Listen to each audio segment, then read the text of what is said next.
About 1 in 5 U.S. children are obese. This translates to around 14.7 million children and adolescents from the age of 2 to 19.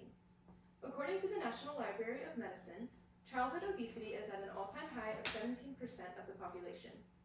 Throughout my research, I have gained an understanding of childhood obesity and what is causing these rising rates. Understanding what norms are established in today's society can better your health and well-being. This can prevent you and others from living an unhealthy lifestyle. Childhood obesity is experiencing a major spike through social norms, increased price of healthier options, and lack of physical activity. To begin, let's look at one of the leading causes of childhood obesity: lack of physical activity. Physical activity in today's youth is extremely low, increasing obesity rates throughout. According to the University of Kansas Medical Center, only 20 to 28% of 6 to 17 years old meet the 60 minutes of daily activity, recommended by the U.S. Physical Activity Guidelines. This is a slight decrease from when the guidelines were released in 2016 when the data was first available.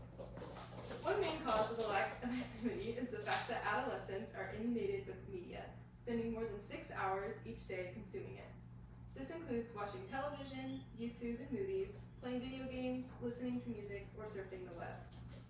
Overuse of any of these platforms is associated with the increased risk of obesity, explains the Centers for Disease Control and Prevention, a national public health agency in the U.S. Let's take a look at this graph provided by KidsLock, a parental control app that helps parents manage their screen time and device usage. This graph shows the obvious correlation between screen time usage and obesity. The higher the screen time, the more likely the child is to be obese. Furthermore, the side effects of not getting enough physical education, as explained by Medline Plus, a free online health information resource created by the National Library of Medicine, include obesity, heart disease, high blood pressure, high cholesterol, stroke, or type 2 diabetes.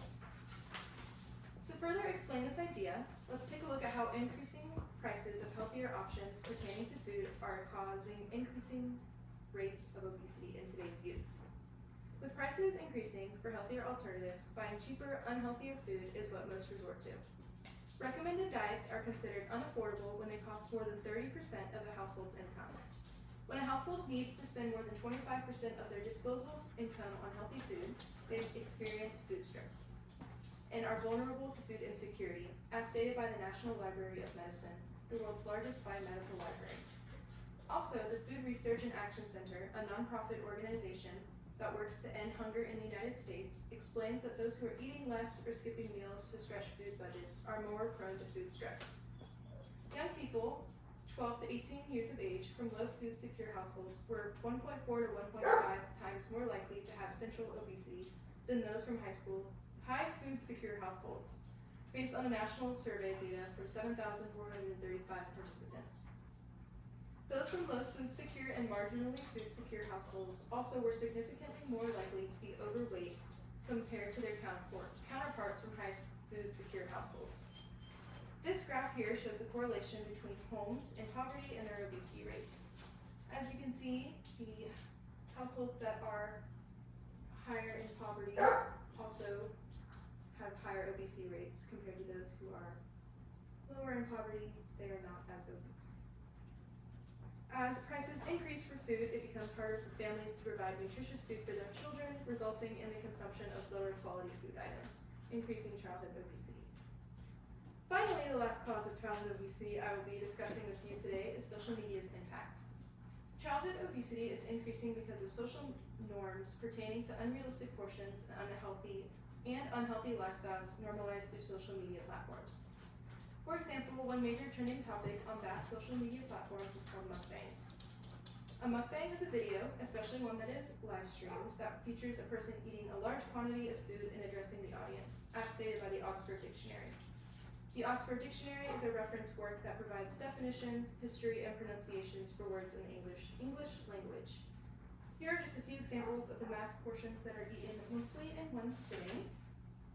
As you can see, it's a lot of food. Social media platforms are also filled with advertisements and posts promoting unhealthy food choices. Here's a graph showcasing the amount of money spent annually on food advertisements in the millions, and the unhealthier options have much more promotion compared to those who are deemed healthier. This can lead to an increase of high-calorie, high-fat foods, which can contribute to weight gain and obesity. Seeing as kids are easily susceptible to advertisement and trends, they are more likely to fall into this trap. Furthermore, social media can make it easier for people to order food online, which may contribute to overeating, explains LinkedIn, a social networking site for professionals that helps them build their brand and make connections. All in all, obesity rates in children and adolescents are at an all-time high. Because of lack of physical activity, economic status, and social media, today's youth is experiencing a spike in obesity.